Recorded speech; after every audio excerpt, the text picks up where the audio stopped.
Welcome everyone to another Sharks TV podcast. It's Andy Glenn here, and joining me today is Ross Murray. Ross, how you doing? I'm not too bad, enjoying the good weather, so yeah, not bad. Excellent. Did you enjoy the first season retired? It was good. Yeah, I've enjoyed the transition to coach, learned a lot. It was a good year for me learning, so yeah, I mean, obviously the end of the season wasn't what we wanted, but I've enjoyed it, so yeah. Did you miss hockey? Did you miss playing, I mean? I think anybody who says they don't is lying. It's different. It's different. Like it's hard to kind of explain. You're with the boys, but you're not one of the boys anymore. So that's kind of got a wee bit hard getting used to. You didn't get to muck about with them and stuff like that, like I used to do. So muck about.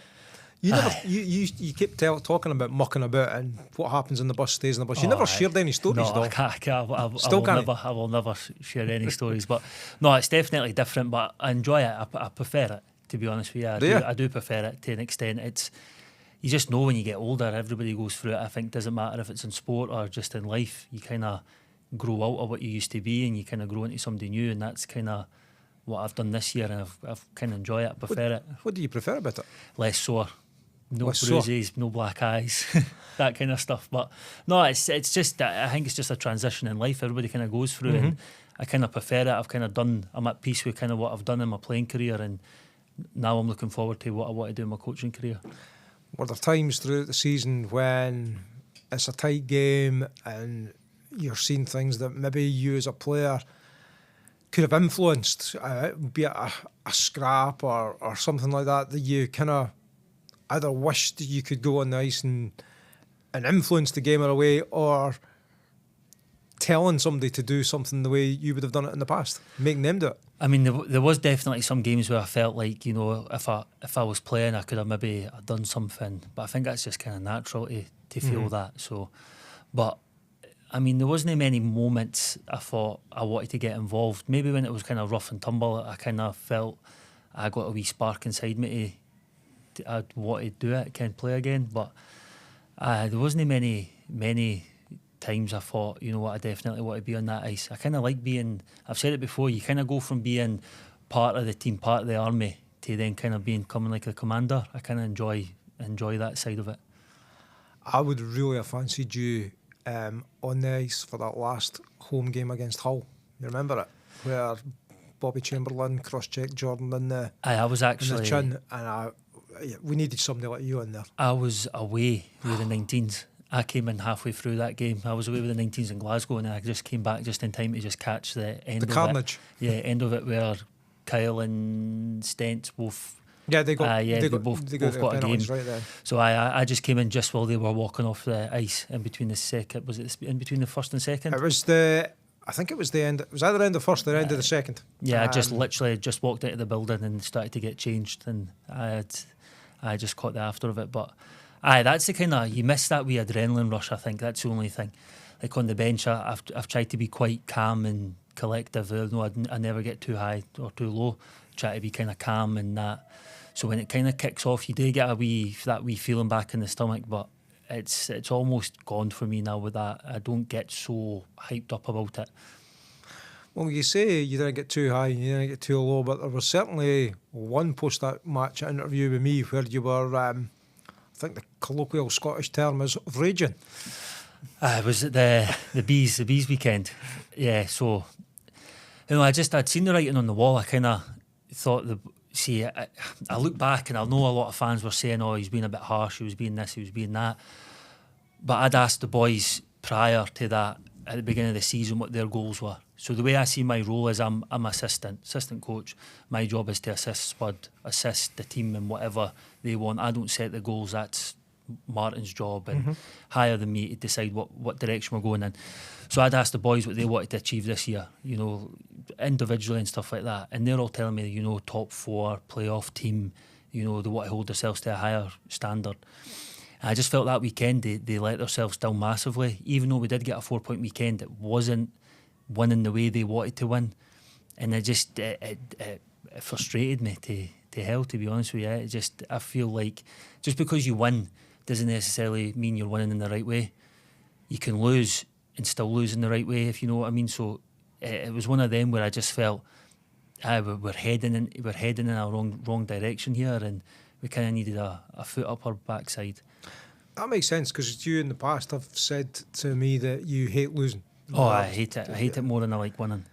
But there was an element of when you play your best, you give your absolute best, and if you're beaten by a better team, yeah, you just got to accept that, you haven't you? hold your hands up and accept it. It's just, I'm a big believer of everybody can make mistakes, but you've got to learn from your mistakes. You can't just constantly Make the same mistake. Yeah, and keep making them. And it's not always on for the coaches or somebody higher to be telling you. Sometimes you have to take it on yourself and look yourself in the mirror and ask the horrible questions and stand up and be counted for. You know, you're in control of your own destiny. It doesn't matter if it's a team game or an individual game. And I just felt, especially that weekend, some boys had just took the foot off the gas and they just thought, oh, it's a field day. The Bees have came up light, and we can just run over the top of them. We should have won that game easily. I think we actually lost the last period. What was, in my opinion, was embarrassing. We should have dominated them and then used it to kick on. And unfortunately, I felt like a couple of weeks after that's when things started to go downhill, and that's the reason we didn't make playoffs, in my opinion. When you're talking like that, I mean, it makes it sound like, you know, leaders on the ice. There's 22 guys or however many there was on the roster at that night. How difficult is it to be a leader on the ice? It's hard. It's definitely hard. I think what we had good for so long was me and Struan. We were both kind of the polar opposites. Where Struan kind of let him do his talking on the ice, where I did my kind of talking off the ice, and we worked very well together. So I think like Stents and some of the boys in the room, they've still got a bit to learn and how to go, but it's hard because we are such a young team. Mm-hmm. And not just every season, every week is massive in experience, and we're getting there. I do believe we're heading in the right direction. It's just a couple of small wee tweaks and we'll get there. What was the highlight of last season for you? What was the thing you were most pleased about? I don't know. It's hard. I never, even when I play, I never really have a highlight. The highlight to me is probably just the way the club is actually growing off the ice. It's definitely getting there in the sense of we're getting busier with crowds. Even when I go to Tesco's now and see people, they're recognising the Sharks Hoodie. People I've never ever watched hockey before. So it's definitely, that's probably the highlight is we're growing. I mean, I'm pretty sure we did have some bigger attendance in Queens throughout the season and stuff like that. So I'd say we're definitely getting there off the ice. It's just the on ice needs to get tidied up a wee bit. The skating with Sharks at the last game, there was just hundreds, wasn't there? Oh, there was a lot. Actually, I just kind of hid in the background a wee bit because obviously I don't have a pair of skates anymore to jump on. But it was definitely nice to see all the fans come on at the end and kind of celebrate as such, because at the end of the day we are some of these role models and stuff like that for a lot of these young guys. That's how I got into the game, you know what I mean? So it's definitely nice to see like the new era coming through at the juniors and on that ice.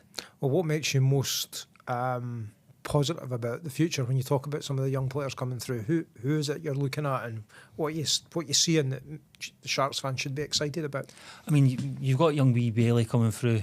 Definitely, he's actually, when you go back to the top moment of the season, it's probably when he scored. I enjoyed that because, believe it or not, the training before with the 19s, we were practicing the kind of goal he scored. It was about shooting without looking at the net. Was this his first goal? This is his very first goal, yeah. Kind of shooting because he just picked the puck up, turned, shot, kind of like with your eyes shut. And we were practicing that on 19s. We'd broke it all down, saying, you know, you can shoot without actually looking at the net and just getting a feel of it, knowing where the net is all the time. And when he scored that, are you claiming the credit for Bailey's first goal? No, but you know, I am a wee bit technically because I've coached him that long, even though he's a pain most of the time. But yeah, definitely wee young Bailey. You've got young Owen coming through, Chevy as well. Obviously Kyle, I thought Kyle did good this year, kind of going into his first full year of being a senior, more or less. He got in some of the special teams near the end of the season as well. There's definitely a lot of kids coming through the club as well, and then below that you've got, you know, your under 16s and stuff. There's a lot of kids. The junior club's growing all the time in that now, so I think it's got a record number of players in it as well just now. So, you know, the progression's definitely there. Yeah, I mean, if you had a magic wand for next season, what would be the one thing in the team that you could just magic? Would it be I'm thinking about a new player or a new system, or what would it be? I don't know. I obviously you want to make playoffs, so whatever that thing is we're missing to get us into the playoffs is that's what I want. I don't think we're that far off. A bit more experienced, maybe a couple of older veteran players to come in, and I think that just a couple of more things. That's just calm heads. You mean? Just experience. I think a lot of our guys have got the skill, they just haven't got the experience yet, or the right setup, like mind frame.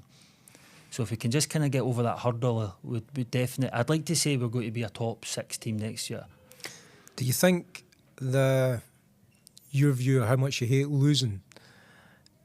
I cannot imagine if you're in this team and we've not made the playoffs twice in a row, you're going to be damn sure we're not going to miss out the third time. I did say when we joined this league we'd win a trophy in our third year. So next year is the year where we need to win a trophy, or I have to say I was wrong. So, and I don't like being wrong that much, Andy, you know what I mean? No, so I know what you mean, but when you said that, we were coming from a position of being invincible. And we probably didn't know just how difficult this league is and how good it is. And the cliche that we say pretty much every week is anybody can beat anybody on the night, and that's been shown. There's nobody cut adrift at the bottom, and nobody really ran away with it either. Yeah, so I mean, I knew this league was hard. I knew it was competitive. That's what we obviously wanted when we came into this league. And I think throughout the season, if you look at our games, they've always been competitive, even though we've been on the losing side of a few of them. I think they've been entertaining, and they've been what we wanted joining this league. But yeah, you've just got to hate losing, and as much as you can. You can't enjoy being beat. You know what I mean? You've just got to find a way to get over the line. It doesn't matter if it's a tap and goal or whatever it is. You just got to get in the right mind frame and win at all costs. And I don't think we're far off it. It's just getting in the right frame of mind and getting comfortable again. I think we got so desperate for points that we were celebrating any kind of point we wanted, and I think we kind of maybe got a wee bit desperate, and we got away from what the Sharks are. So we've got to kind of get back to getting used to being normal, winning, and no, I don't know, it's hard to kind of explain, I guess. I think when you talk about nobody likes losing, but attendances keep growing and growing. Mm-hmm. Imagine this place when we are winning and in with a chance, because you've experienced this excitement. But a full house in the tank now it's nothing what it used to be like when we were in NIHL 1, is it? No, and that's what you want. See, as a player, you want to play in front of a packed out building. You want to play in front of noise. It's why we play the game. It's some of the best moments when you've got 1,000, 2,000 fans looking down at you, screaming, booing, shouting, whatever you want at you. So yeah, I think if we get on a winning in a winning way during the season, this bit will be packed out. It's already packed out most nights. Packed out, isn't it? So it would be good to reward the fans with a stretch of winning. Right. Which team in the league, other than the Sharks, do you really admire, and why? I don't know.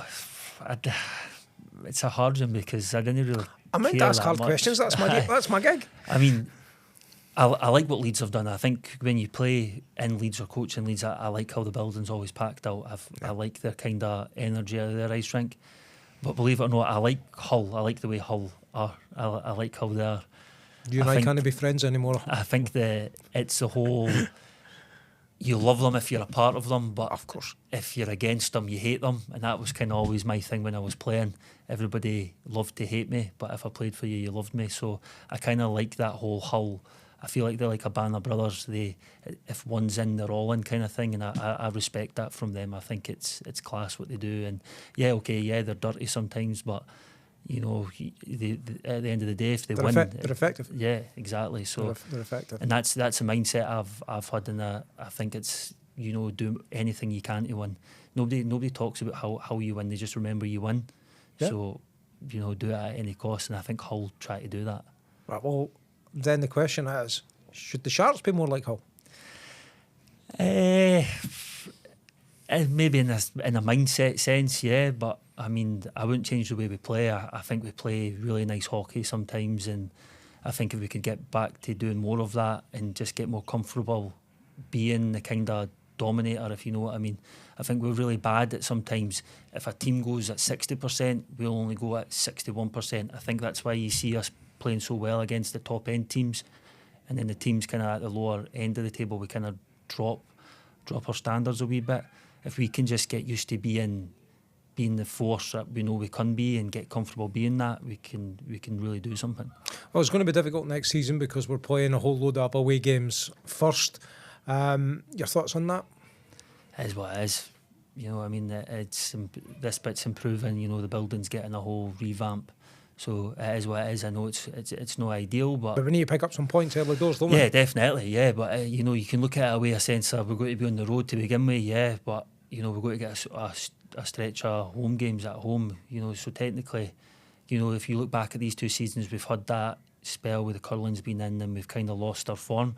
You never know. Them home games next year might be when we find our form and takes us across the line. Well, chances are we'll be playing home games near the end of the season where you might need to win, eh? Yeah, exactly. So yeah, and you know, this place, we're really good at this. In this place, a lot of teams struggle to come here. So, you know, there's a positive and a negative, I guess. Well, I just want to say thank you so much for coming along and having a quick chat with me, and your dinner there is such. I totally appreciate that. Before you go, there's a message to fans. Yeah, just thanks for coming out this season. It's been a pleasure. It's been enjoyable. I know we didn't get the result we wanted at the end of the season, but you know, this club's always growing, and we're looking to come back with a bang next year, and I hope I'll be there for the rest of the journey. Well, thank you, Ross, and thank you to everyone who's watched the podcast. This is Andy Glenn saying cheerio.